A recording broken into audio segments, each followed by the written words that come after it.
కూర్చోండి. జాన్వేసి ముందుకు వచ్చి కూర్చోండి. దేవునికి స్తోత్రం. హల్లెలూయా. మహేష్ కూడా కిందకు వచ్చేసి ముందుకు ఇక్కడ కూర్చోండి. పరిశుద్ధ బైబిల్ గ్రంథంలో నుండి ఆదికాండము 19వ అధ్యాయము కొద్ది నిమిషాలు దేవుని వాక్యాన్ని శ్రద్ధ కలిగి వినడమా. ఆదికాండము 17వ అధ్యాయము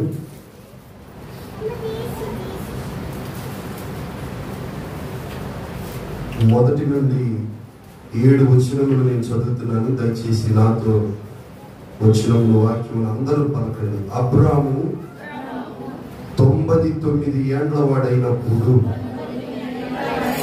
యెహోవా అతనికి ప్రత్యక్షమై, నేను సర్వశక్తి గల దేవుడను, నా సన్నిధిలో నడుచుచు నిందారహితుడవై ఉండము, నాకును నీకును మధ్య నా నిబంధనను నియమించి నిన్ను అత్యధికముగా అభివృద్ధి పొందించదనని అతనితో చెప్పెను. అబ్రాము సాగిలపడి ఉండగా దేవుడు అతనితో మాట్లాడి, ఇదిగో నేను నియమించిన నా నిబంధన నీతో చేసి ఉన్నాను. నీవు అనేక జనములకు తండ్రి వగుదువు, మరియు ఇక మీదట నీ పేరు అబ్రాము అనబడదు. నిన్ను అనేక జనములకు తండ్రినిగా నియమించితిని గనుక నీ పేరు అబ్రాహాము అనబడును. నీకు అత్యధికముగా సంతాన అభివృద్ధి కలుగజేసి నీలో నుండి జనములు వచ్చినట్లు నియమించుదును. రాజులు నీలో నుండి వచ్చెదరు. నేను నీకును నీ తరువాత నీ సంతానమునకును దేవుడనై ఉండునట్లు నాకును నీకును నీ తరువాత వారి తరములోను నీ సంతతికి మధ్య నిబంధనను నిత్య నిబంధనగా స్థిరపరచెదను. ప్రార్థన. ప్రేమ కలిగిన మా మహాపరిశుద్ధ తండ్రి, చదవబడిన లేఖనమును మీరు ఆశీర్వదించు. ధ్యానించబోతుండగా నీ సేవకుడికి కావలసిన ఆత్మ నడిపింపును దయచేయి. నీ బిడ్డలు ఎంతో కష్టపడి ప్రభువైనా రెడీ అయి నీ సన్నిధికి వచ్చారు. నీవు మాట్లాడతావని, నీ మాటల ద్వారా ఆదరణ పొందాలని, నీ కొరకు బ్రతకాలని నీ బిడ్డలు వచ్చారయ్యా తండ్రి. ఆకలి కొనిన వారికి తల్లి ఏ విధముగా అన్నం పెడుతుందో, వాక్యమని ఆకలితో మేమందరము నాతో సహా నీ భోజనపు బల్ల యందు కూర్చున్నాము తండ్రి. నీవే నీ దాసుని మరుగుపరుచుకొని నీ దాసునిలో ఉండి నాతో మాతో మీరు మాట్లాడండి. నీవు మాట్లాడితే సృష్టి కలిగింది నాయన. నీవు మాట్లాడితే పాపాలు క్షమించబడ్డాయి నాయన. నీవు మాట్లాడితే మృతులు సహా లేచారు ప్రభువా. అట్టి నీ వాక్కును నీ దాసుని నోట ఉంచి నాతో మాతో మీరు మాట్లాడి మమ్మలను జీవింప చేయమని, నీ పని కొరకు మమ్మలను రేపమని యేసయ్య పరిశుద్ధ నామమును స్తుతించి ప్రార్థించి అడిగి పొంది ఉన్నాము మా పరమ తండ్రి. ఆమేన్. ప్రభువునందు నాకు అత్యంత ప్రియమైన దేవుని బిడ్డలారా, పరిశుద్ధ బైబిల్ గ్రంథములో ఇప్పుడు మనం చదివిన 7 వచనాలు అబ్రహామునకు దేవాది దేవునికి మధ్య జరిగిన సంభాషణ. పత్రికలలో మనం కొన్ని మాటలు చదువుతాము, సువార్తలలో కొన్ని మాటలు చదువుతాము. అవి శిష్యులు రాసిన మాటలు. కానీ దేవుడే కొన్ని మాటలు డైరెక్ట్ గా మాట్లాడిన మాటలు ఉంటాయి. దేవుని సేవకులు ఆత్మ నడిపింపును బట్టి రాసిన మాటలు కొన్ని ఉంటాయి. కొన్ని కీర్తనలు ఇప్పటి వరకు మనం చదివిన మాటలు, కొన్నేమో పరమగీతములు కదా, ఇట్లా చాలా ఉన్నాయి. కానీ దేవుడే తన నోటితో స్వరముతో మాట్లాడిన మాటలు ఇప్పుడు మనము చదివిన మాటలు. బైబిల్ గ్రంథము చెప్తుంది నాన్న, ఆకాశము ఒకవేళ గతించినా గతించవచ్చునేమో, భూమి ఒకవేళ గతించినా గతించవచ్చునేమో, ఆయన మాటలలో పొల్లైనా సున్నా అయినా తప్పిపోదు. వాగ్దానము పొందిన అబ్రహాము చనిపోయాడు కానీ వాగ్దానము చనిపోలేదు.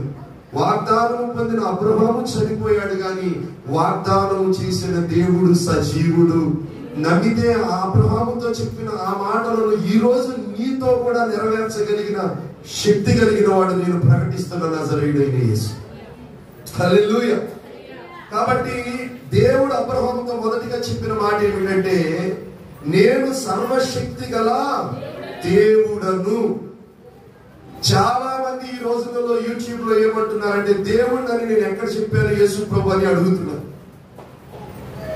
యేసయ్య చాలా చోట్ల చెప్పాడు నేను దేవుడినని. సాతానుతో చెప్పాడు దేవుడినని, యూదులతో చెప్పాడు దేవుడినని. ఇక్కడ అబ్రహాముతో చెప్పాడు నేను సర్వశక్తి గల దేవుడను. I'm almighty God. సర్వశక్తి కలిగిన దేవుడు అంటే ఏంటి? ఒకదానికి ఈయన సరిపోతాడు, ఇంకొక దానికి సరిపోడు అనుకోవడానికి లేదు. కానీ ఈ లోకంలో కొన్నిటికి కొంతమంది దేవుళ్ళు సరిపోతారు, కానీ కొన్నిటికి కొంతమంది దేవుళ్ళు సరిపోతారు. కానీ మనము నమ్ముకున్న ఈ దేవుడు అన్నిటికీ సరిపోయిన దేవుడు. ఈ దేవుడు చాలిన దేవుడు. ఈ దేవుడు అబ్రహాముతో చెప్తున్న మాట ఏమిటంటే, నేను సర్వశక్తి కలిగిన దేవుడు. ఎందుకు నేను సర్వశక్తి గల దేవుడును అని అబ్రహాముతో చెప్తున్నాడో తెలుసా?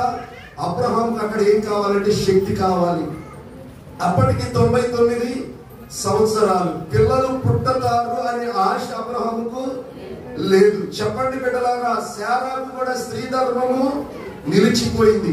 అటువంటి పరిస్థితులలో దేవుడు ఏమంటున్నాడంటే, అబ్రహమా నీవు శక్తివంతుడు కాదేమో, నీ బలము ఉడిగిపోయిందేమో, నీతో మాట్లాడుచున్న నేను సర్వశక్తి గల దేవుడును. దేవునికి స్తోత్రము కలుగును గాక. కాబట్టి నా సన్నిధిలో నడుచుచు నిందారహితుడవై యుండుము. దేవునికి అనేది ఒక సన్నిధి ఉందండి. అబ్రహాము కాలంలో మందిరము లేదండి. అబ్రహాము కాలంలో కనీసం ప్రత్యక్ష గుడారము కూడా లేదు. మన వారికి సన్నిధి అనగానే మన మెంటల్ పిక్చర్ ఏమొస్తుందంటే, ఒక పోడియం, ఇటువంటి రేకుల షెడ్ ఒకటి, పాస్టర్ గారు ఒకడు, ఒక మందిరములో వాక్యాలు, ఇదంతా మనకు సన్నిధి అనగానే గుర్తొస్తుంది. కానీ అబ్రహామునికి ఆ రోజుల్లో మందిరము లేదు. చెప్పాలి నాన్న, ఒక దైవజనుడు లేడు, ఒక విశ్వాసులు లేదు, ఎవరు లేరు. అందుకని అపొస్తలుడైన పౌలు అబ్రహాము గారి గురించి ఏం చెప్పాడంటే, నిరీక్షణకు ఆధారము లేని సమయంలో అబ్రహాము దేవునిని నమ్మాడు. బ్రదర్ గారు క్లియర్ గా వినండి. ఇప్పుడు నేను దేవుడిని నమ్మాలి అంటే, నా ముందు అబ్రహాముకు మేలు చేశాడు, ఇస్సాకుకు మేలు చేశాడు, యాకోబుకు మేలు చేశాడు, యోసేపుకు మేలు చేశాడు, యోహానుకు మేలు చేశాడు. ఏమండి, పేతురు యోహానులు వల వేసినప్పుడు 153 పెద్ద చేపలు పడి అని చెప్పి మన ముందు నమ్మడానికి అనేక మంది జీవితాలు సాక్ష్యార్థముగా మనకు ఉన్నాయి. బాగా వినాలండి నా మాటలు, ఒక్కొక్క మాట విలువైన మాటలు చెప్తున్నాను వినండి. మనకు నమ్మడానికి మన ముందు ఎంతో మంది దేవుని యొక్క కార్యాలు పొందిన వారు ఉన్నారా లేదా? ఉన్నారు. ఓహో, వాళ్ళకి చేశాడు కాబట్టి దేవుడు నాకు కూడా చేస్తారు అనే ఒక విశ్వాసం మనకి కలగడంలో న్యాయమే. కానీ అబ్రహాము దేవునిని నమ్మే సమయంలో బాగా వినాలండి, అబ్రహాముకు ముందు దేవుని యొక్క మేలు పొందిన వారు కానీ, చెప్పండి, అబ్రహాముకు ముందు మృతులైన వారు తిరిగి లేచిన వారు కానీ, అబ్రహాముకు ముందు 5 రొట్టెలు 2 చిన్న చేపలు 5,000 మందికి పంచిపెట్టిన దాఖలాలు కానీ, వల వేసినప్పుడు 153 పెద్ద చేపలు పడిన దాఖలాలు కానీ ఏమీ లేవు. కానీ అబ్రహాము దేవుడిని నమ్మాడు. చెప్పండి కొట్టి దేవుని నామాన్ని మహిమపరచండి. మనమైతే మన ముందు ఇంత గొప్ప సాక్షి సమూహము మేఘము వలె ఉంది. ఎంతో మన ముందు నడిచిన భక్తులు ఉన్నారు. ఈ పూట ఇంటర్నెట్ ఆన్ చేస్తే కోట్ల కొలది సాక్ష్యాలు మనకున్నాయి. ఓహో, వీటన్నిటిని బట్టి దేవుడు నాకు కూడా మేలు చేస్తాడని నమ్మడంలో పెద్ద గొప్పతనం ఏమీ లేదు. కానీ ఇక్కడ అబ్రహాము విశ్వాసముల గురించి మనం కొంచెం లోతుకు వెళ్ళి ఆలోచిస్తే, అబ్రహాము దేవునిని నమ్మడానికి అబ్రహాముకు అసలు ఆధారమే లేదు. ఒక్కసారి వచ్చిన చదువుతాం. రోమీయులకు రాసిన పత్రిక 4వ అధ్యాయం ఆ వచనాన్ని టచ్ చేసుకొని ఇటు వద్దాం. అపోస్తలుడైన పౌలు రోమీయులకు రాసిన పత్రిక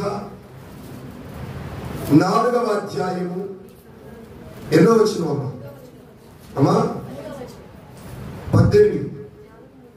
4:3 చదవడం. నిరీక్షణకు ఆధారము లేని సమయం. ఆ మాట పడాలి. ఎన్నో వచనం?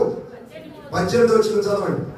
నీ సంతానము ఇలాగ ఉండునని చెప్పిన దానిని బట్టి తాను అనేక జనములకు తండ్రి అవునట్లు ఈ మాట కావాలి. నిరీక్షణకు ఆధారము మనకి కొత్త నిబంధనలో భక్తులు ఉన్నారు, పాత నిబంధనలో భక్తులు ఉన్నారు, మన ముందు సేవ చేసిన వాళ్ళు ఉన్నారు. ఓ పాస్టర్ గారు నేను మీకు సాక్ష్యం చెప్పాను, చెల్లి సాక్ష్యం చెప్పింది, అమ్మాయి సాక్ష్యం చెప్పింది. ఇంతమంది మన ముందు ఉన్నారు దేవుడిని నమ్మడానికి. వాళ్ళకి చేశాడు కాబట్టి మనం కూడా చేస్తాడని నమ్మకంలో ఆశ్చర్యం ఏమీ లేదు, సంభ్రమాశ్చర్యాలు ఏమీ లేవు. కానీ అబ్రహాం అండి ఆయనకు ముందు కార్యాలు చూసిన వాడు ఎవ్వరూ లేకపోయినప్పటికీ అబ్రహాము దేవునిని చెప్పండి దేవునిగా నమ్మాడు. ఇంకొక మాట చెప్పాలంటే దేవుని మాటలు నమ్మాడు. దేవునికి స్తోత్రం కలుగునుగాక. అందుకే వాక్యము చెప్తుంది, ఆది యందు వాక్యం ఉండను, వాక్యము దేవుని యొద్ద ఉండను, వాక్యమే దేవుడై ఉండను. కాబట్టి ఇప్పుడు దేవుడు మన యందు సంతోషించాలండి. అబ్రహామును ఆశీర్వదించినట్లు మనల్ని కూడా ఆశీర్వదించాలండి. అబ్రహామునకు తోడై ఉండినట్లు మనకు కూడా తోడై ఉండాలంటే మనం అబ్రహాము వంటి విశ్వాసమును మనం కనపరచుదుము గాక. ఒక్క మాట చెప్పాడు అబ్రహాముతో, నేను సర్వశక్తి గల దేవుడును, నా సన్నిధిలో నడుచుచు నిందారహితుడవై యుండుము. నా వైపు అందరూ చూడండి. కొంతమంది అంటారు పరిశుద్ధంగా ఎక్కడ బ్రతుకుతాంలే బ్రదర్, నీతిగా ఎక్కడ బ్రతుకుతాంలే బ్రదర్, నిందారహితులుగా ఎక్కడ బ్రతుకుతాంలే బ్రదర్, మరీ అంత నీతిగా ఎవడున్నాడులే బ్రదర్ అని చాలా మంది పరిశుద్ధ జీవితమును నెగ్లెజెన్సీ చేస్తూ ఉంటారు. బాగా వినాలి మాట. పరిశుద్ధ బైబిల్ గ్రంథంలో దేవుడు అంటున్నాడు, యెహోవానైన నేను పరిశుద్ధుడును కనుక మీరును పరిశుద్ధులై. శాస్త్రులను పరిశీలన ఏమన్నాడంటే, మీరు మొయ్యలేని బరువులు ప్రజల భుజాల మీద పెడుతున్నారు మీ చిటికిన వేలుతో ఎంతనైనా. అంటే యేసు ప్రభు వారు మన మీద మొయ్యలేని బరువు పెట్టలేదండి. నీవు పరిశుద్ధంగా బ్రతకాలి, నిందారహితముగా ఉండాలి అని నువ్వు అనుకుంటే నువ్వు బ్రతకగలవు. దేవునికి స్తోత్రం కలుగునుగాక. నమ్ముట నీ వలనైతే నమ్ము వారికి సమస్తము సాధ్యం అనగానే మనం ఏం నమ్ముతాం అంటే జాబ్ లేకపోతే జాబ్ వస్తుందని నమ్ముతాం. 2 బరిగొడ్లు ఉంటే 4 బరిగొడ్లు అవ్వాలని నమ్ముతాం. డాడీ ఇప్పుడు ఎస్ఐగా ఉంటే సిఐ అవ్వాలని నమ్ముతాం. కాబట్టి సేవకుని అడిగారు అనుకోండి, కొంచెం 2 చర్చలు అయితే ఇంకొక 4 అయితే బాగుండని నమ్ముతాం. ఏముంది మా బాధలమై దేవునికి స్తోత్రం కలుగునుగాక. హల్లెలూయా. నాకు ఇల్లు లేదు కనుక నాకు ప్రభు ఇల్లు ఇస్తే బాగుండని నమ్ముతాం. వీటన్నిటిలో విశ్వాసమును మనం వ్యక్తపరుస్తాం. కానీ నీవు విశ్వాసమును వ్యక్తపరచవలసిన విధానం ఇక్కడ వేరుగా ఉంది. నీ విశ్వాసమును వినియోగించవలసిన strategy the completely different from the blessing. నమ్ముట నీ వలనైతే నమ్ము వారికి సమస్తము తినం. దేవుని స్తోత్రం హల్లెలూయా. నీవు నమ్మిన యెడల దేవుని మహిమను ఏమి నమ్ముతున్నావు? ఈ రోజుల్లో టీవీలో మైక్ దగ్గర పెట్టి నా కుమార్తె ఇక్కడ సభకు వచ్చిన ఏం తగ్గింది? జ్వరం తగ్గిందండి. తగ్గిందా? దేవుడి శక్తి వస్తుంది. జ్వరం మళ్ళీ వస్తుందా రాదా? ఖచ్చితంగా వస్తుంది. తలనొప్పి తగ్గింది, తలనొప్పి మళ్ళీ వస్తుందా రాదా? ఇటువంటి జలుబు తగ్గింది, తలనొప్పి తగ్గింది, కాళ్ళు నొప్పులు తగ్గింది. యేసు ప్రభు ఎంత డౌన్ చేస్తున్నారండి యేసే శక్తిని. జలుబు తగ్గాలంటే నిరీక్షణ గారు ఉన్నారుగా, టాబ్లెట్ ఇస్తే తగ్గుతుందా? కాళ్ళు నొప్పులు తగ్గుతాయి, ఒళ్ళు నొప్పులు తగ్గుతాయి. ఇందుకు రాదుగా మనం యేసు ప్రభువును నమ్మింది. నాకు అర్థమైనంత వరకు యేసయ్యని ఈ రోజులలో సంత మార్కెట్ చేసి పడేశారంతే. స్వస్థతలు, అద్భుత కార్యాలు, మహత్ కార్యాలు, నీళ్ళను ద్రాక్షరసంగా మారుస్తామని ఒకళ్ళు, కచ్చిపుల మీద ఒకళ్ళు, ఈ విధముగా దేవునిని వాడుకునే వాళ్ళు ఎక్కువైపోయారు. కానీ దేవుడు అంటున్నాడు, అబ్రహామా నీవైతే నా సన్నిధిలో ఎలా ఉండాలి? నిందా రహితుడుగా ఉండాలి. నిందారహితుడు అంటే ఎవరు? నింద వేయడానికి అవకాశం ఇవ్వని వాడు నిందారహితుడు. Is it possible my brother? ఇది సాధ్యమా? సాధ్యమే. కొంతమంది నిందలు వేసేవాళ్ళు ఉంటారు, వాళ్ళ వల్ల మనకు ఒరిగేదేమీ లేదు. మనం ఎంత నీతిగా ఉన్నప్పటికీ పలానా మనిషి ఇలా అంటే, పలానా మనిషి మనిషి ఎలా అంటే చాటున ఎన్ని కోతలు కూసినా మనకేమి ఢోకా. బట్ నీ దేవుని ఎదుట నీవు నిందారహితముగా ఉన్నావో లేదో చూసుకో. ప్రభువా నీ సన్నిధిలో నేను నిందారహితుడిగా బ్రతకాలయ్యా. జకర్యా ప్రవచన గ్రంథములో బైబిల్ చూడొద్దండి, దైవజనుడైన యెహోషువ మీద సాతానుడు ఫిర్యాది అయ్యి అని ఒక మాట. ఏమయ్యాడండి?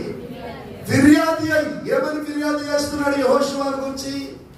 ఇతడు మలిన వస్త్రము కలిగిన వాడు, యెహోషువ మంచివాడు కాదు అని సాతానుడు ఏమి చేస్తున్నాడంటే నిందలు మోపుతున్నాడు. నిందలు మోపే పని ఎవరిదో తెలుసా? సాతానుది, వాడి పిల్లలు. కొంతమంది ఉంటారు, భర్త ఎంత ప్రేమగా చూసుకో, మా చిన్నతో 4 వచ్చిన మా చిన్నాన్ని కడుపులోకి తీసి పెడతాడు, అస్సలు చూడడం తేటలో అసలు సత్యపాత్రని చెప్పి. కొంతమంది బుద్ధి ఏంటంటే నిందలు మోపుట. కొంతమంది సాటి వారి మీద నింద మోపుతారు, చెప్పాలి. భక్తుల మీద నింద మోపుతారు, చెప్పాలి. ఒక మాట మీతో చెప్పనివ్వండి, ముందుకెళ్తా వాక్యం. అబ్రహాము నీతిమంతుడని బైబిల్ చెప్పింది, యోబు నీతిమంతుడని బైబిల్ చెప్పింది, ఇస్సాకు విధేయుడని బైబిల్ చెప్పింది, యాకోబు భగసిరి గల వాడని బైబిల్ చెప్పింది. కొంతమంది ఏమంటారో తెలుసు, అబ్రహాములో తప్పు లేదా, ఇస్సాకులో తప్పు లేదా, యాకోబులో తప్పు లేదా, వీళ్ళు సరిగదా దావీదును కూడా అంటారు. దావీదులో తప్పు, దావీదు ఒక్కసారే చేశాడు తప్పు, మరి తన జీవితంలో మరెన్నడూ దావీదు పాపము చేయలేదు. దేవునికి స్తోత్రం కలుగునుగా. మీకు తెలుసా, దావీదు వృద్ధాప్యంలో ఉన్నప్పుడు ఒక చిన్నదానిని తీసుకొచ్చి మరి ఏలుకోమన్నారు. నా దేవుడైన యెహోవాకి ఇచ్చిన మాటను బట్టి ఈ చిన్నదానిని నేను కూడనే కూడదు. చాలా మంది పరిస్థితుల మీద నింద మోపుతూ ఉంటారు.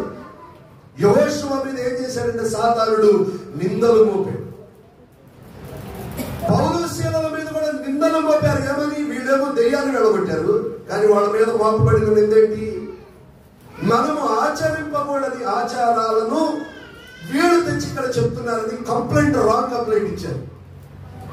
ఇస్తే దేవుడు వాళ్ళని కాపాడారా లేదా? కాపాడారు. ఇప్పుడు కాంటెక్స్ట్ లోకి వస్తున్నాం చూడండి. అబ్రహాముతో దేవుడు అంటున్న మాట ఏమిటంటే, అబ్రహామా నేను సర్వశక్తి గల దేవుడిని, దేవునికి స్తోత్రం కలుగును కాక, నాకు ఒక సన్నిధి ఉంది, ఆ సన్నిధిలో నీవు నిందారహితుడవై ఉండము. చప్పట్లు కొట్టి దేవుని నామాన్ని మహిమపరచు. హల్లెలూయా. అబ్రహాముతో దేవుడు చెప్పాడు, నా సన్నిధిలో నీవు ఎలా ఉండాలి? నిందారహితుడుగా. ఓ క్రైస్తవుడా, take it is a challenge. ఇది ఒక సవాలుగా నువ్వు తీసుకో. ఎన్ని సంవత్సరాలైందో నువ్వు రక్షణ పొంది, ఎన్ని సంవత్సరాల నుండి నువ్వు మందిరానికి వస్తున్నావో, నీకు ఈ పార్టీ డిజైర్ ఉందా?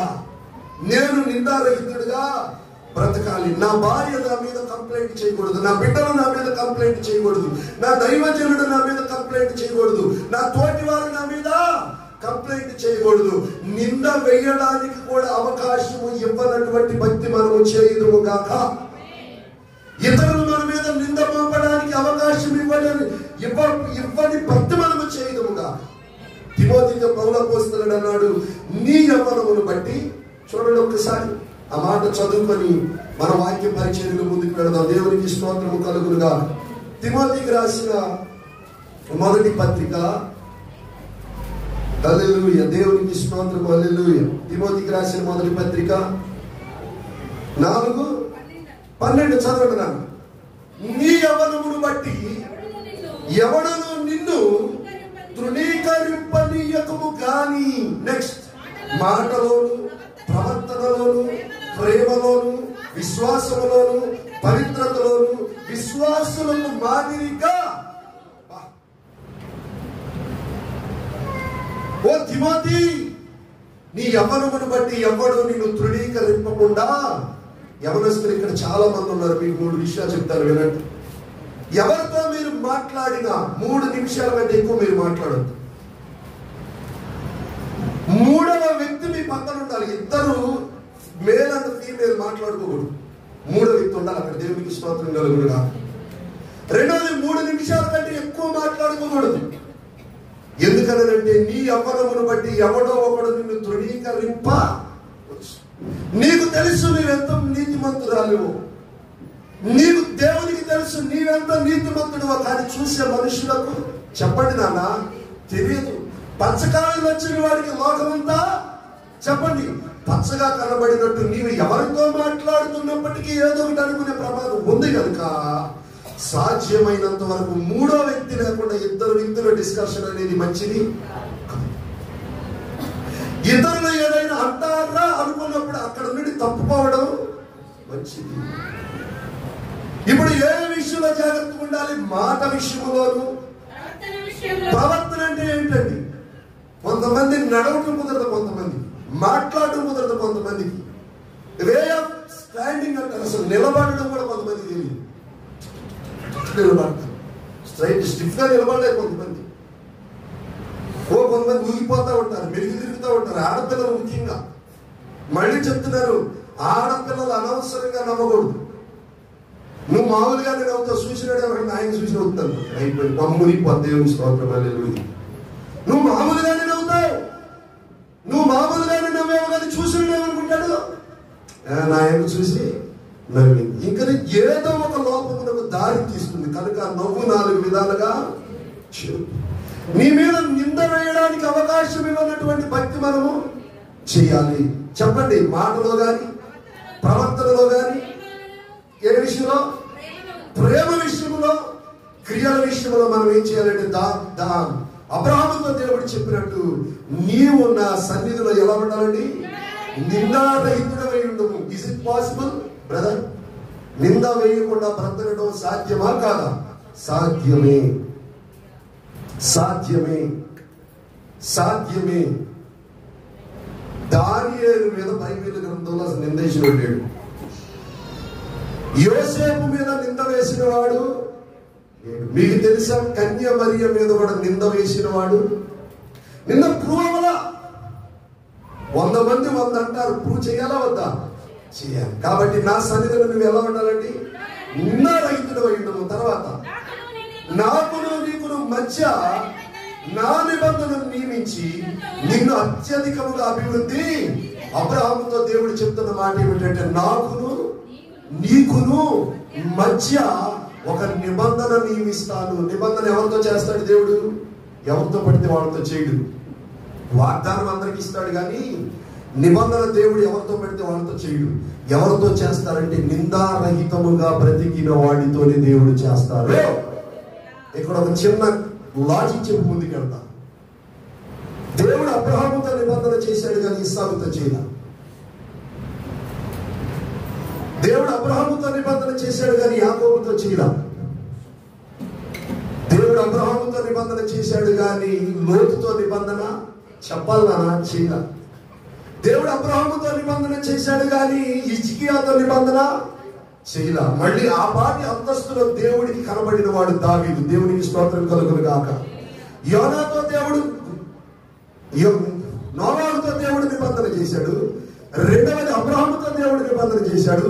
మూడవది దావీదుతోనే దేవుడు నిబంధన చేశాడు. వాగ్దానం అయితే ఇస్సాకుకి ఇచ్చాడు, యాకోబుకి ఇచ్చాడు, హిజ్కియాకి ఇచ్చాడు, అందరికీ ఇచ్చాడు. వాగ్దానము కంటే 1000 రెట్లు ఎక్కువైనది నిబంధన. దేవునికి స్తోత్రం కలుగును గాక. వాగ్దానం దేవుడు అందరికీ ఇస్తాడు కానీ నిబంధన మాత్రము ఒకరికో ఇద్దరికో ఇస్తాడు. వారిలో నీవు నేను ఉందుము గాక. దేవునికి స్తోత్రం కలుగును గాక. నిబంధన జనులముగా మనము తయారవుతాము గాక. ఒక వాగ్దానం పట్టుకొని ఈ వాగ్దానం నాకు దేవుడు ఇచ్చాడు, వాగ్దానం పట్టుకొని వేలాడడం కంటే నీవు నిబంధనలోనికి వస్తే వాగ్దానాలని నీవే. దేవునికి స్తోత్రం హల్లెలూయా. నీవు ఆ ఇంటిలో పుట్టుకివి కూతురు అయితే ఫ్రిడ్జ్ లో ఉన్నాయన్నీ మనయా కాదా?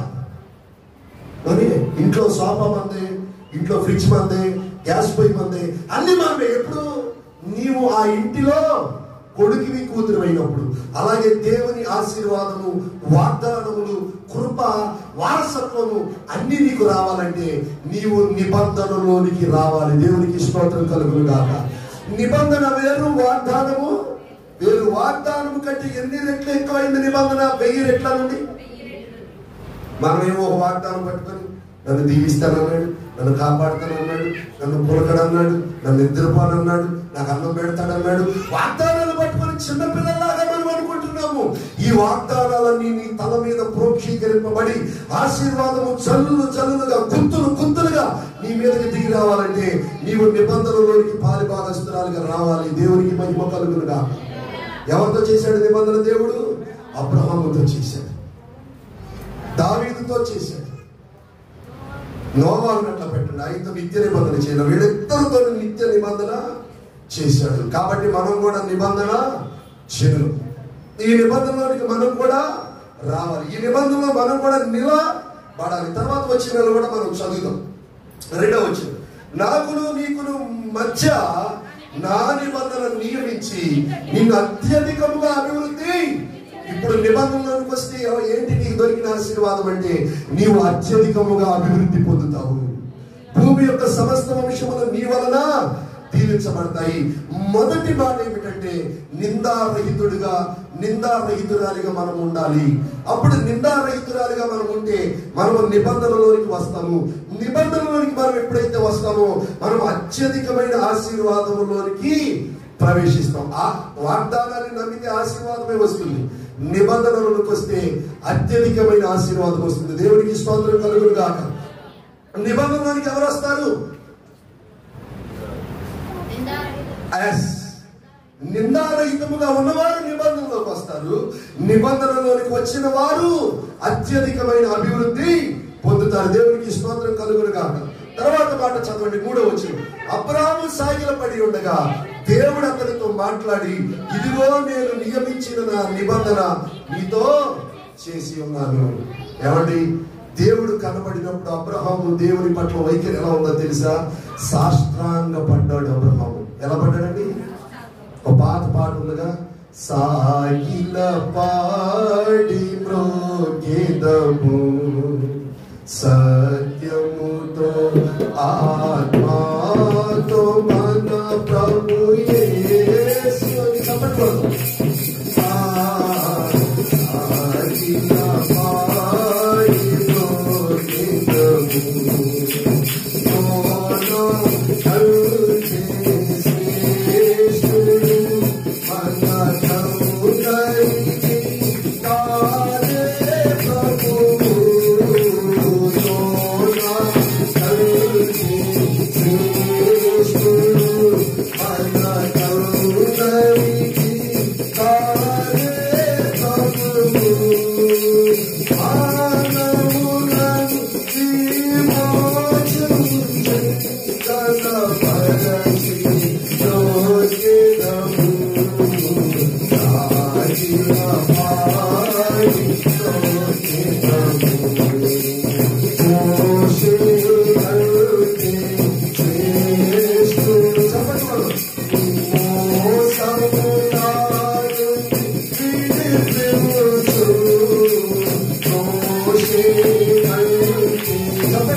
Hallelujah.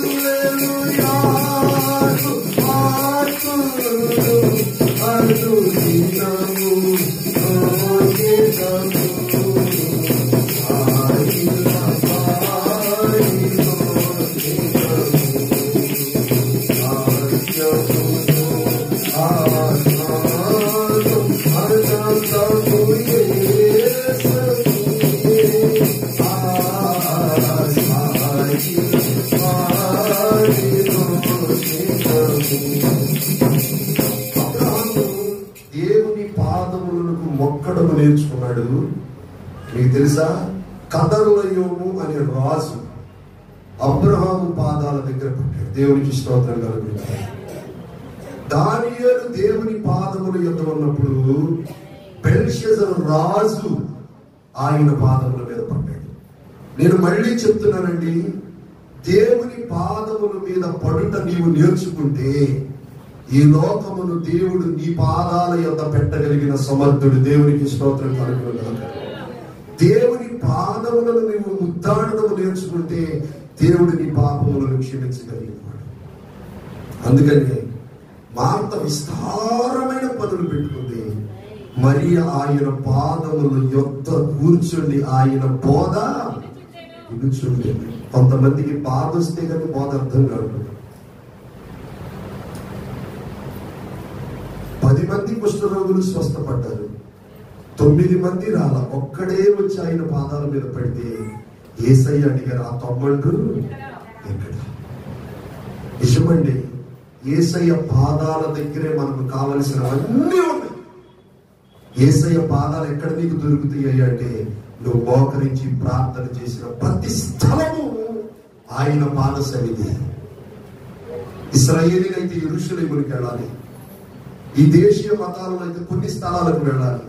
కానీ నీవు ఎక్కడ మోకరిస్తే అక్కడే దేవుని పాద సన్నిధి. దేవునికి స్తోత్రం కలుగును గాక. అందుకే యేసయ్య ఎక్కడ 2, 3 కూడి నా నామమును ప్రార్థిస్తారో. ఇప్పుడు మనం యెరూషలేము వెళ్ళవసరంలా, మక్కా మదీనా వెళ్ళవసరంలా.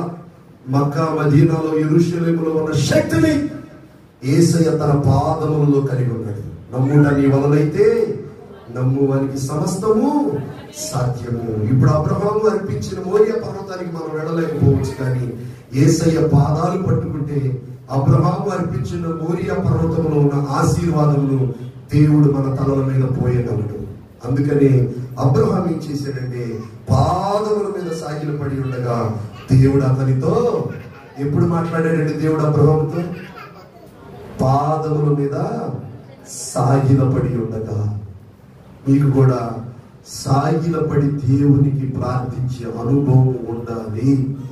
ఒకవేళ మందిరంలో ఇప్పుడు సాగిల పడడం కుదరకపోవచ్చు. ఎప్పుడైనా నీకు ఒక పూట ఖాళీ ఉన్నప్పుడు, పార్వతమ్మ గారు వచ్చారా, అమ్మ ఎప్పుడైనా ప్రార్థన చేసుకునేటప్పుడు సాగిల పడి ప్రార్థన చేసుకున్న ఒక రోజు నేను ఒక్కడే వచ్చి, అమ్మ ఒక్కటే ఒక మందిరం ప్రార్థన చేసుకున్నాను. సాగిల పడి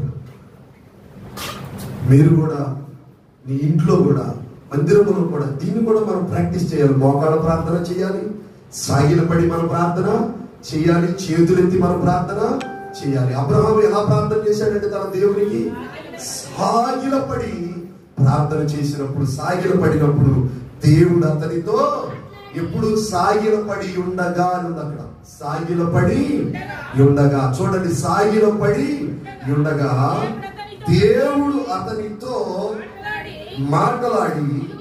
దేవుడు ఎవరితో మాట్లాడతాడండి? సాగిల పడిన వారితో. దేవుడు ఎవరితో మాట్లాడతాడండి? మోకాళ్ళ ప్రార్థన కలిగిన వారితో. దేవుడు ఎవరితో మాట్లాడతాడండి? నిబంధన కలిగిన వారితో. దేవుడు ఎవరితో మాట్లాడతాడండి? నిందారహితమైన జీవితమును జీవించిన వారితో. దేవుడు అతనితో మాట్లాడి, ఇదిగో నేను నియమించిన నా నిబంధన నీతో చేసి ఉన్నాను, నీవు అనేక జనములకు తండ్రి అవుతావు. నీవు అనేక జనములకు తండ్రి అవుతావు. అబ్రహాముల గురించి 2 మాటలు చెప్పనివ్వండి. ఈ పూట ప్రపంచంలో ఉన్న యూదులకు మూల పురుషుడు అబ్రహామే. ఈ పూట హాగరు నుండి వచ్చిన ఇష్మాయేలీల సంతానములకు మూల పురుషుడు ఎవరు? అబ్రహామే. మరి కెతూరా పిల్లలు ఉన్నారు, వాళ్లకు కూడా మూల పురుషుడు అబ్రహామే. ఇంకొక మాట చెప్పనివ్వండి, క్రైస్తవులకు కూడా మూల పురుషుడు అబ్రహామే. చెప్పండి కొట్టి దేవుని నామాన్ని మహిమపరచు. ఇప్పుడు ఒక్క అబ్రహాము నుండి దేవుడు ఎన్ని జనాంగాలను బయటికి తీశాడు? 1 యూదులు లేదా ఇశ్రాయేలీయులు. నెంబర్ 2 ఇష్మాయేలీయులు లేదా మహమ్మదీయులు. నెంబర్ 3 కెతూరా పిల్లలు. వాళ్ళకేమో పేరు అడ్రస్ లేదు, కానీ వాళ్ళు కూడా అబ్రహాము పిల్లలే. 4వది క్రీస్తునందు విశ్వాసం ఉంచిన క్రైస్తవ సంఘం. దేవుడు ఏమన్నాడు? నీవు అనేక జనములకు తండ్రి వగుదువు. ఈ పూట ఈ లెక్క ప్రకారం చూసిన 90% సంతానము భూమి మీద అబ్రహాముదే. చప్పట్లు పెట్టి దేవుని నామమున. ఇప్పుడు ఈ వాగ్దానం అబ్రహాంకేనా? నమ్మిన నీకు కూడా. ఈ వాగ్దానము దావీదుకేనా? నమ్మిన నీకు కూడా. మనలను కూడా దేవుడు విస్తారమైన జనముగా చేయగలడు. దేవుడికి స్తోత్రం, హల్లెలూయా. ఒకవేళ మనము శరీరపరంగా కంటే ఒక నలుగురిని కనొచ్చు, ముగ్గురిని కనొచ్చు, ఆత్మీయంగా మనము వేల మందికి తల్లి అవ్వచ్చు. దేవునికి స్తోత్రం కలుగును గాక. రిబ్కాతో ఏమన్నారంటే, నీ వేవేలకు తల్లి వగుదువమ్మా. మరి నేను మిమ్మల్ని అడుగుతున్నాను, ప్రభు దగ్గరికి ఎవరినైనా నువ్వు నడిపించావా? వేలకు తల్లివయ్యావా? 100 మందికి తల్లివయ్యావా? 10 మందికి తల్లివయ్యావా? ఇద్దరికి తల్లివయ్యావా? ఒక్కరికి తల్లివయ్యావా? ఒకసారి నిన్ను ప్రశ్నించు. పురుషులు కూడా అడుగుతున్నారు, నువ్వు బహుజనులకు తండ్రివయ్యావా? అయ్యాను బ్రదర్, నాకు ఒక కొడుకు. ఆ కొడుకు అందరికి ఉన్నాడు. దేవునికి స్తోత్రం, హల్లెలూయా. అయ్యాను బ్రదర్, నాకు ఒక కొడుకు కూతురు. అట్లా అందరూ అవుతారు.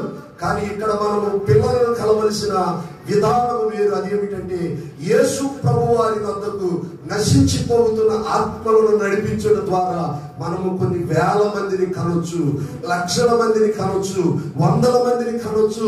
దేవుని చిత్తమైన లోబడితే కోట్ల మందినైనా కనొచ్చు. అందుకే ప్రవక్త ద్వారా ప్రభు అంటున్నాడు, ఒక జనమును కొనుటకు ఒకనాటి ప్రసవ వేదన.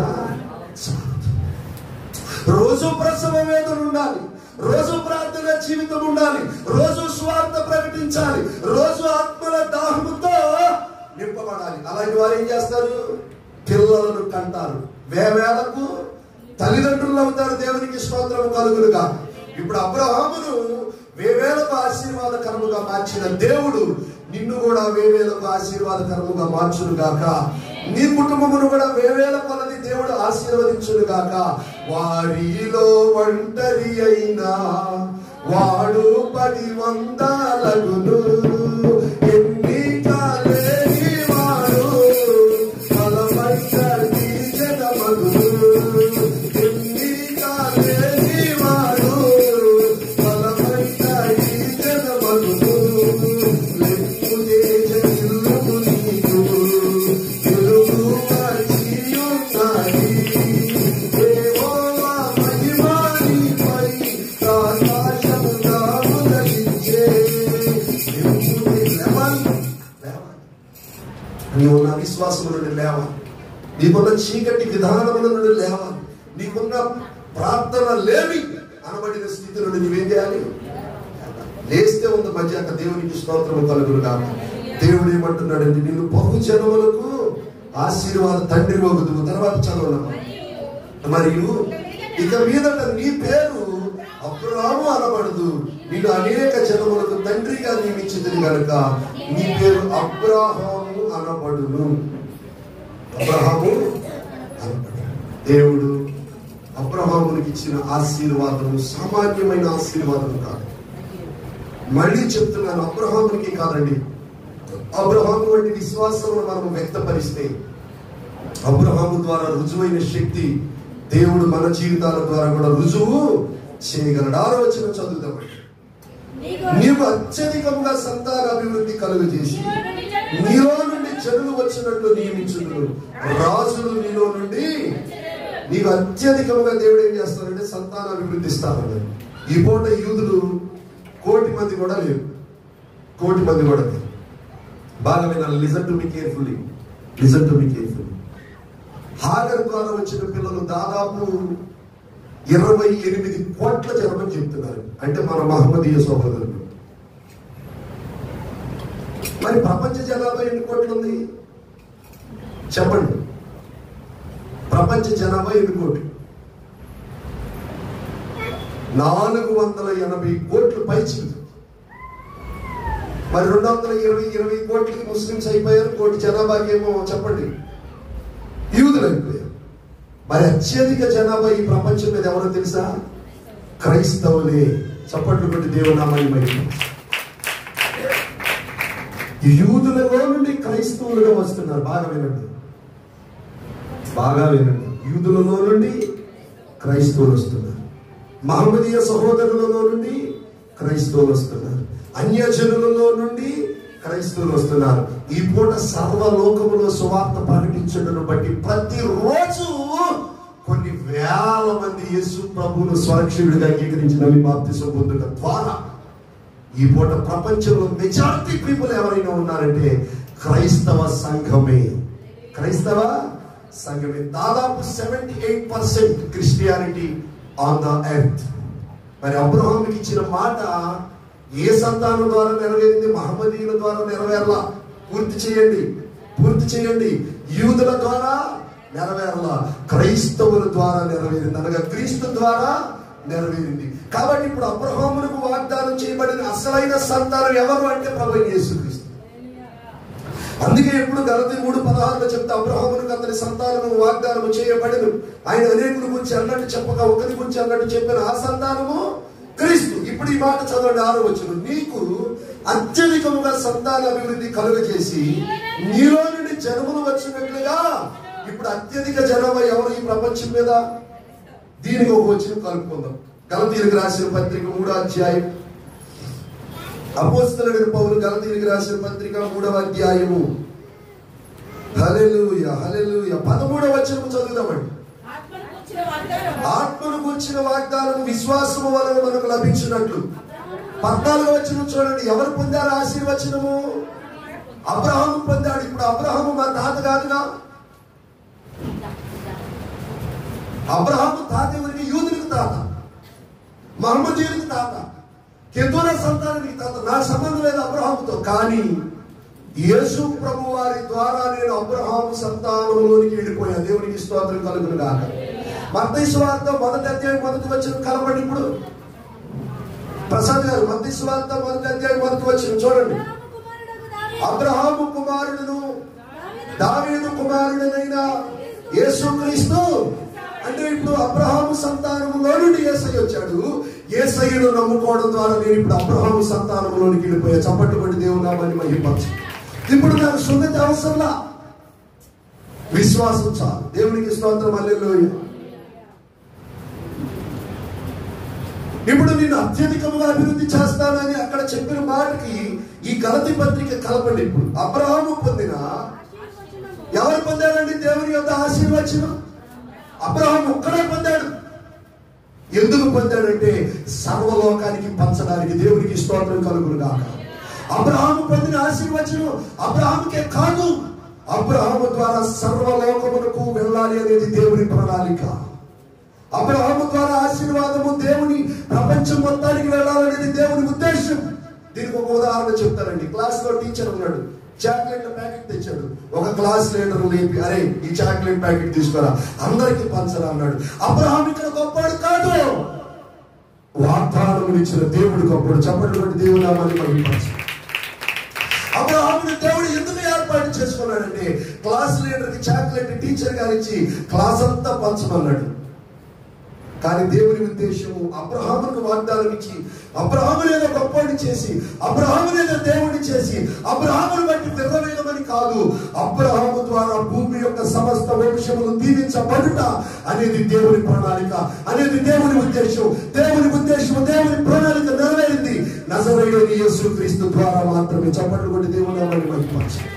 కాబట్టి ఇప్పుడు యేసుక్రీస్తు అందరికీ, ఆయన యూదులకి ప్రభువే, మహమ్మదీయులకి ప్రభువే, క్రైస్తవులకి ప్రభువే, సర్వలోకములో ఉన్న ప్రతి ఒక్కరికి యేసుక్రీస్తు అందరికీ ప్రభువు. Jesus Christ is lord of all.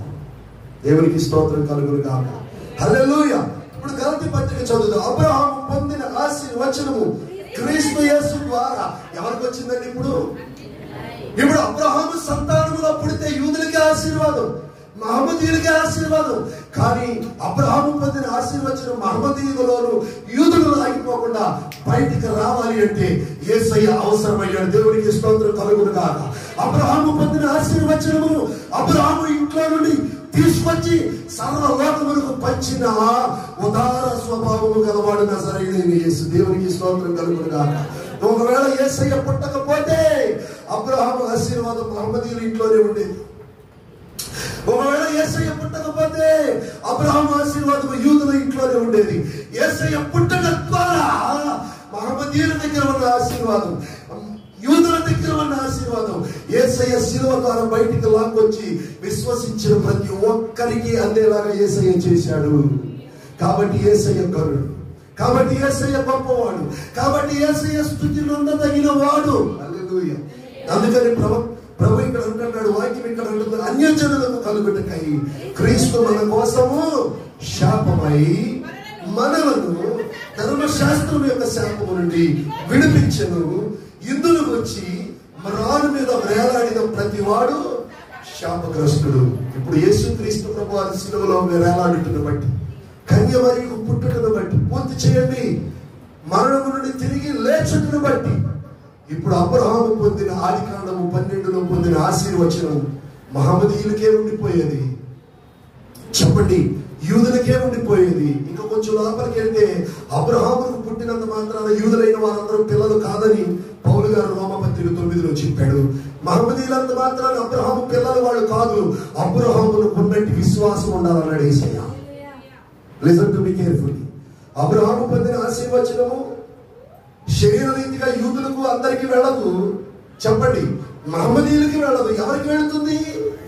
అబ్రహాములకు ఉన్నట్టి విశ్వాసం అంటారా?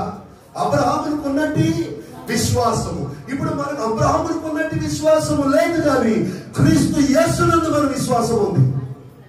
యేసునందే నిత్య జీవం, హల్లెలూయా. ప్రభు యేసునందే నిత్య జీవం, హల్లెలూయా. లోక రక్షకుడు యేసయ్య, హల్లెలూయా. పాపుల కొరకు తాను మృత్యును, హల్లెలూయా. యేసునందే నిత్య జీవం, హల్లెలూయా. ప్రభు యేసునందే నిత్య జీవం, హల్లెలూయా.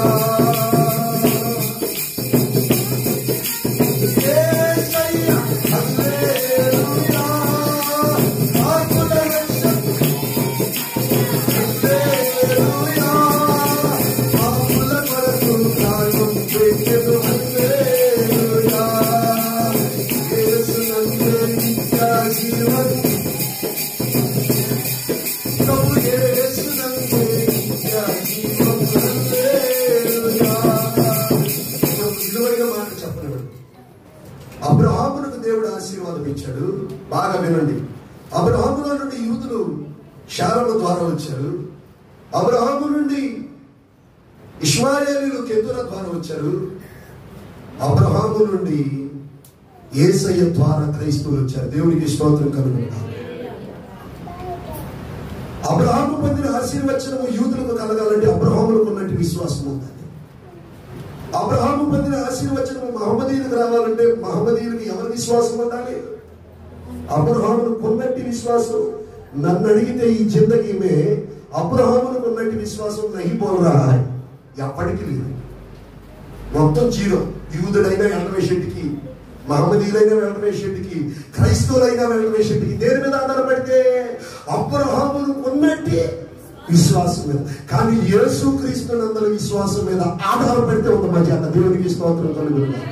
ఇప్పుడు యూదుడైన యేసుక్రీస్తునందరి విశ్వాసం మీద ఆధారపడాలి. పూర్తి చేయండి. మహమ్మదీయుడైన యేసుక్రీస్తునందరి విశ్వాసం మీద ఆధారపడాలి. క్రైస్తవుడైనా ఎవరి విశ్వాసం మీద ఆధారపడాలి?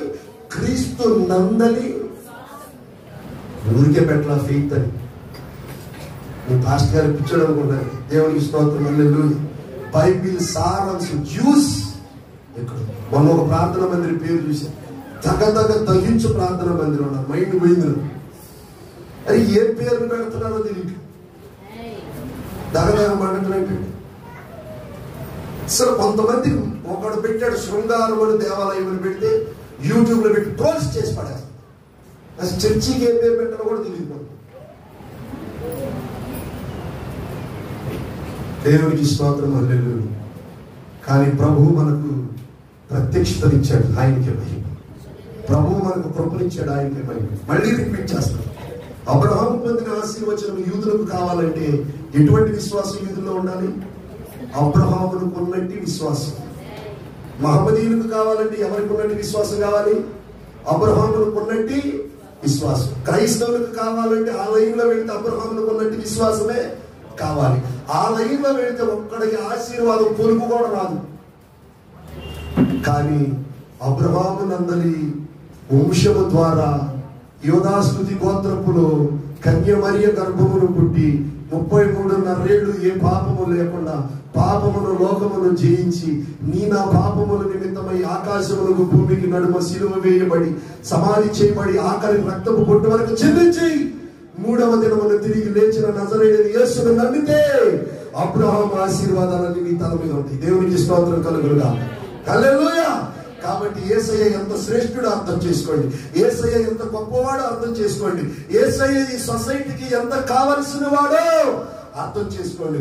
అవసరమైతే యేసయ్య కోసం మనం మత గోడలను పడబడుదుము కాక, అవసరమైతే యేసయ్య కోసం ఒక్కొక్కరి హృదయంలో కోట గోడలుగా కట్టుకున్న అవిశ్వాసపు కోడలను నేల కూల్చి యేసయ్యను వారి హృదయములలో మనం ప్రతిష్ఠించుదుము గాక.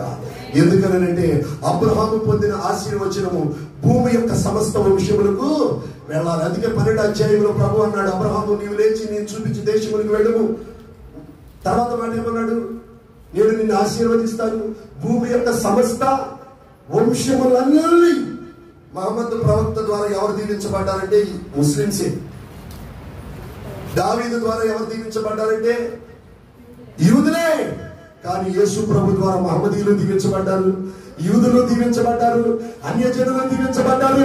లోకమంతటిని ఆశీర్వదించగలిగిన ఆశీర్వాద పూర్ణుడు నజరేయుడైన యేసు దేవునికి స్తోత్రం కలుగునుగాక. ఆయన అసమానుడు, ఆయనతో సమానుడు ఎవడు లేడు. యేసు శ్రేష్ఠుడు, దేవునికి స్తోత్రం కలుగునుగాక. దేవదూతల కంటే గొప్పవాడు, అబ్రహాము కంటే గొప్పవాడు, ఇస్సాకు కంటే గొప్పవాడు, యాకోబు కంటే గొప్పవాడు, అహరోను కంటే గొప్పవాడు, ప్రధాన యాజకుల కంటే గొప్పవాడు, అందరికంటే యేసు గొప్పవాడు. ఎందుకు గొప్పవాడు అంటే అబ్రహాము పొందిన ఆశీర్వచనం అందరికీ పంచి ఇవ్వగలిగిన వాడు యేసు తప్ప మరెవరు లేరు. కాబట్టి కన్క్లూజన్కి వస్తున్నా. ఇప్పుడు అబ్రహాము పొందిన ఆశీర్వచనం యూదులకు కలగాలని ఎవరి దగ్గరికి రావాలి? యేసయ్య. మహమ్మదీయులకు కావాలని ఎవరి దగ్గరికి రావాలి? యేసయ్య దగ్గరికి. మహమ్మదీయుల దగ్గరికి వచ్చినట్టు ఒక బ్రేక్ వేస్తా. మహమ్మద్ ప్రవక్త గారు చనిపోయారు, ఆయనను తిరిగి లేపేది ఎవరో తెలుసా? యేసయ్యే. హల్లెలూయా. ఇప్పుడు క్రైస్తవులు అబ్రహాము ఆశీర్వాదాన్ని పొందుకోవాలంటే ఎవరి మీద విశ్వాసం ఉంచాలి? యేసయ్య. కాబట్టి ఈరోజు మనము గలతీ పత్రిక దీనికి జాయింట్ చేసుకుంటే, జాయింట్ తెలుసా? జాయింట్ చేసుకోండి. దేవునికి స్తోత్రం కలుగునుగాక. దీన్ని తీసుకెళ్ళి అక్కడ తీసుకొచ్చి ఇక్కడ జాయింట్ చేయండి. దేవునికి స్తోత్రం. హల్లెలూయా. జాయింట్ లేకపోతే ఏమైపోతుందంటే పట్టాలు ఈ ట్రైన్ పెట్టి ఏమైపోతుందండి? విడిపోతుంది. దేవునికి స్తోత్రం కలుగునుగాక. 7వ వచనం చదవండి. ఆదికాండము, నేను మిమ్మును నీకును నీ తరువాత నీ సంతానమునకును అబ్బా అబ్బా యెహోవాను దేవుడుగా గల జనులు. ఏంటి క్రైస్తవుడు దేవుడు చెప్పలే? నేను యేసు ప్రభువే. చాలా మంది ఈ రోజులు ఎట్లా అయిపోయారంటే అన్న, యేసయ్య కావాలా ఆశీర్వాదం కావాలంటే యేసయ్య మా వద్ద ఆశీర్వాదం కావాలి. ఇది వరకు ఒక పిక్ వచ్చేది. హూ నీడ్ జీసస్ అని ఒక ఆయన కౌంటర్ పెట్టుకుని ఉంటాడు. ఇక్కడ హూ నీడ్ బ్లెస్సింగ్స్ అని ఇక్కడ కౌంటర్ పెట్టుకుని ఉంటే, బ్లెస్సింగ్స్ కౌంటర్ దగ్గర ఏమో చాలా వందల మంది ఉంటారు. యేసయ్య కావాలన్న చోట ఒకడు ఇద్దరు ఉంటాడు. కాబట్టి ఇప్పుడు మనకి యేసయ్య కావాలా ఆశీర్వాదం కావాలా? యేసయ్య. ఎందుకని మనం తెలియగలం? యేసయ్యలో ఆశీర్వాదం. ఆయన పిచ్చాడు కాబట్టి ఆశీర్వాదం దగ్గరికి వెళ్ళి అయిపోతుంది, మళ్ళీ యేసయ్య దగ్గరికి రావాలి. అదే యేసయ్యని పట్టుకుంటే యేసయ్యందు బుద్ధి జ్ఞానము సర్వ సంపదలు. దేవునికి స్తోత్రం కలుగునుగాక. హల్లెలూయా. నేను నీకును నీ తర్వాత నీ సంతానమునకును దేవుడినై ఉండునట్లు నాకును నీ తర్వాత నీ తరములు నీ సంతతి వారికి నా నిబంధనను నిత్య నిబంధనగా స్థిరపరిచేదను. వాళ్ళ నిబంధన ఏంటంటే 10వ వచనం చదువుదాం. నాకును నీకును నీ తర్వాత నీ సంతతికి మధ్య మీరు గై కొనవలసిన నా నిబంధన ఏదనగా మీరు ప్రతి వాడు సున్నతి. ఇది సున్నతి అబ్రహామునకు దేవుడిచ్చిన నిబంధన. దీనికి ముగింపు తీసుకుందాం. రోమాపత్రిక 2వ అధ్యాయం. మరి క్రైస్తవులు సున్నతి పొందాలా? సున్నతి ద్వారా ఆశీర్వాదం అని దేవుడు చెప్పాడు కదా. దీనికి పౌలు గారు ఏం చెప్తాడు? ఎన్నో వచనమా? 2వ అధ్యాయం 8వ వచనం చూడండి, 28 చూడండి. రైట్, దేవునికి స్తోత్రం, హల్లెలూయా. నేనే చదువుతున్నానండి, మీరు ఆగండి. 26 నుండి చదువుతున్నా. కాబట్టి సున్నతి లేనివాడు ధర్మశాస్త్రపు నీతి విధులను గైకొని ఎడల అతడు సున్నతి లేనివాడయుడి సున్నతి గలవాడుగా ఎంచబడును కదా. 27 మరియు స్వభావమును బట్టి సున్నతి లేనివాడు ధర్మశాస్త్రం నెరవేర్చిన ఎడల అక్షరము నువ్వు సున్నతి గలవాడునై ధర్మశాస్త్రమును అతిక్రమించు మీకు తీర్పు తీర్చడా. 28 మనకు కావలసిన మాట. బాహ్యమునకు యూదుడైన వాడు యూదుడు. బ్రదర్, ఈ మాట వినండి. బాహ్యమునకంటే సున్నతి చేయించుకున్నవాడే యూదుడు అనుకుంటున్నారుగా, సున్నతి చేయించుకున్నవాడే మహమ్మదీయుడు అనుకుంటున్నారుగా, సున్నతి చేయించుకున్న వాడికే ఆశీర్వాదం అంటున్నారుగా. ఇక్కడ బైబిల్ ఏమని చెప్తుందంటే చూడండి, శరీరమందు బాహ్యమైన సున్నతి కాదు. మరి ఏది సున్నతి? సున్నతి పొంది సిగరెట్ తాగితే సున్నతి పనికొచ్చిందా? సున్నతి పొంది ముందు తాగితే సున్నతి నిలబడుద్దా? సున్నతి పొంది నలుగురితో అక్రమ సంబంధాన్ని డీల్ చేస్తే సున్నతి నిలబడుద్దా? ఈ పూట బాహ్య సంబంధమైన సున్నతి ముఖ్యం కాదు బ్రదర్. మరి ఏది ముఖ్యం? అంతరంగమందు యూదుడైన వాడే. ఇప్పుడు మహమ్మదీయుడైనా, ఒక యూదుడైనా, ఒక క్రైస్తవుడైనా ఏది శుద్ధి జరగాలి? అంతరంగ శుద్ధి ముఖ్యము. అందుకే యేసయ్య అన్నాడు, హృదయ శుద్ధి గలవారు ధన్యులు, దేవునికి స్తోత్రం కలుగునుగాక. శరీర శుద్ధి కాదు బ్రదర్, సున్నతి కాదు బ్రదర్, హృదయ శుద్ధి యేసయ్య కోరుకుంటున్నాడు. అబ్రహామును కొన్నట్టి విశ్వాసాన్ని దేవుడు కోరుకుంటున్నాడు. అబ్రహాం గురించి 2 మాటలు. అబ్రహాము ఇంటికి వచ్చిన వారికి ఆతిథ్యం ఇస్తాడండి. మామూలుగా పెట్టాడు అబ్రహాము భోజనం పెడితే హల్లెలూయా. అబ్రహాము పెట్టిన భోజనానికి దేవుడే ముగ్ధుడైపోయాడు. స్తోత్రం చెప్పండి. నేను మిమ్మల్ని అడుగుతున్నాను, ఆతిథ్యం ఇచ్చి అబ్రహాము వంటి విశ్వాసం నీకుందా? అబ్రహాము దక్షిణ భాగానికి దేవుడిని కనపరిచాడు, నీకుందా అటువంటి విశ్వాసం? ఇవన్నీ నీకు లేకపోయినా కృప ద్వారా దేవుడు నిన్ను యేసుక్రీస్తునందు విశ్వాసం ద్వారా దీవిస్తున్నాడు, ఆశీర్వదిస్తున్నాడు, ప్రేమిస్తున్నాడు. అందుకనే ఈ మాట చదవండి. అంతరంగమందు యూదుడైన వాడు యూదుడు మరియు హృదయం సున్నతి హృదయ సంబంధమైనదై ఎక్కడ జరుగుతుందంట? ఆత్మ ఎందే జరిగేది కానీ శరీరం అందు జరిగేది కాదు. సున్నతి అంటే ఆత్మలో మగిలి పెట్టుకొని, ఆత్మలో సిగరెట్లు పెట్టుకొని, ఆత్మలో ఏమంటే డ్రింక్ పెట్టుకొని, ఆత్మలో అక్ర సంబంధాలు పెట్టుకొని, ఆత్మలో ద్వేషం పెట్టుకొని సున్నతి పొందే ఎవడు కావాలి? నీ సున్నతి హృదయ శుద్ధి లేనప్పుడు. గంటం నుంచి ఎవడు కావాలో నీ గంటం హృదయ సున్నతి లేదు. అంగీ వేసి అంతేగా యేసు ప్రభువారు అంది, వారు అంగీలో అంచులు పెద్దవి చేసుకోవచ్చు, అగ్రపీఠముల ఎందుకు కూర్చోవచ్చు, ఆ వస్త్రపు చెంగులు పెద్ద చేసుకుంటారంట. ఇట్లా ఇంకా యూదులు అంటే శాస్త్రుల పరిచయం రోడ్డు మీద వెళ్తా చెంగి ఎక్కడ ఉందనుకో కొంచెం ఎడకేసుకుంటారంట, వచ్చిన వాళ్ళు చూడాలంట. యేసు ప్రభువారు అన్నాడు, నరికేడు పట్టుకుని మీరు వస్త్రపు చెంగుల మీద, గడ్డాల మీద, సున్నతి మీద, పైగా అలంకరణ మీద పెట్టారు కానీ మీ హృదయము దోపుతోను అచితేంద్రియముతో నిండి ఉన్నది. మీరు సున్నం కొట్టిన సమాధులు అన్నాడండి యేసయ్య. సున్నం కొడితే సమాధి బయటకి ఎట్లా ఉంటుంది? బ్రహ్మాండం ఉంటుంది. లోపల ఒక హృదయ శుద్ధి లేని సున్నతి ఎవరికి కావాలి? ఇప్పుడు యేసుక్రీస్తు ప్రభు వారి దగ్గరికి మనం వచ్చిన తర్వాత సున్నతి హృదయ సంబంధమైనదై ఆత్మయందు జరుగునది గాని అక్షరము వలన కలిగినది కాదు. అట్టి వారికి మెప్పు మనుషుల వలన కలుగదు, దేవుని వలనే. ఇటువంటి విషయాలు మనం చెప్పారు. మనుషులు ఎవ్వరు మనం ఒప్పుకోరు, కానీ దేవుడు ఒప్పుకుంటాడు. ఇటువంటి అబ్రహామునికి ఇచ్చిన ఆశీర్వాదం మనందరికీ కలుగును కాక. Let us pray. ప్రార్థన చేద్దాం, కళ్ళు మూసుకుందాం, దేవుని సన్నిధిలో ఒక తీర్మానం తీసుకుందాం. హల్లెలూయా, హల్లెలూయా, హల్లెలూయా, హల్లెలూయా. ప్రేమ కలిగిన మా మహాపరిశుద్ధ తండ్రి, జీవాధిపతి